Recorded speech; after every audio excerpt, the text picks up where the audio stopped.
समाजातील प्रत्येक घटना थेट आपल्यापर्यंत पोहोचवणारे आपलं हक्काचं न्यूज चॅनल क्रांती सूर्य न्यूज।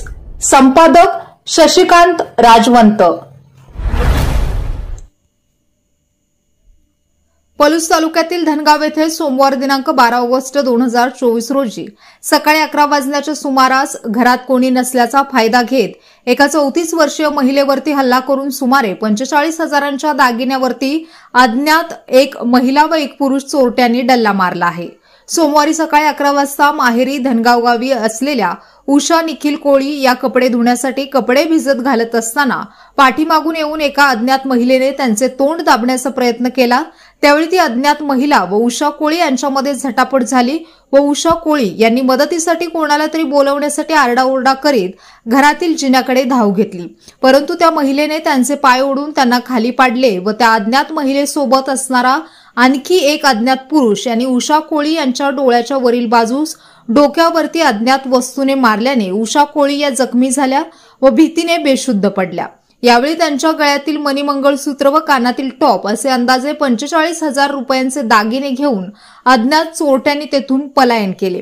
त्यानंतर आरडाओरडा ऐकून जमा झालेल्या ग्रामस्थांनी तात्काळ या घटनेची माहिती भिलवडी पोलिसांना दिली व भिलवडी पोलीसही घटनेचे गांभीर्य ओळखून ताबडतोब घटनास्थळी दाखल झाले। ग्रामस्थ व पोलीस यांनी जखमी उषा कोळी यांना बेशुद्ध अवस्थेत उपचारासाठी भिलवडी प्राथमिक आरोग्य केंद्रामध्ये दाखल केले। त्या शुद्धीवर आल्या, परंतु त्यांना मानसिक धक्का इतका बसला होता की त्यातून त्या सावरू शकल्या नाहीत। त्यामुळे त्यांना पुढील उपचारासाठी सांगली येथे पाठवण्यात आले। सध्या त्यांच्यावरती सांगली येथील भारतीय हॉस्पिटल येथे उपचार सुरू असून त्यांची प्रकृती स्थिर आहे अशी माहिती भिलवडी पोलिसांकडून मिळाली आहे। रात्री उशिरापर्यंत उषा कोळी यांचा जबाब घेण्याचे काम पोलीस करीत होते। त्याचबरोबर मिळालेल्या माहितीच्या आधारे दिवसभर भिलवडी पोलिसांनी अज्ञात चोरट्याच्या शोधार्थ धनगाव येथील सारा परिसर शेतशिवार पिंजून काढले आहे, परंतु रात्री उशिरापर्यंत कोणताही आरोपी पोलिसांना मिळून आला नाही। सदर घटनेचा अधिक तपास भिलवडी पोलीस ठाण्याचे सहाय्यक पोलीस निरीक्षक भगवान पालवे हे करीत आहेत।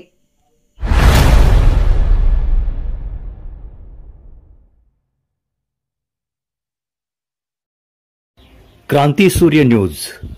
संपादक शशिकांत राजवंत। सबस्क्राइब करा,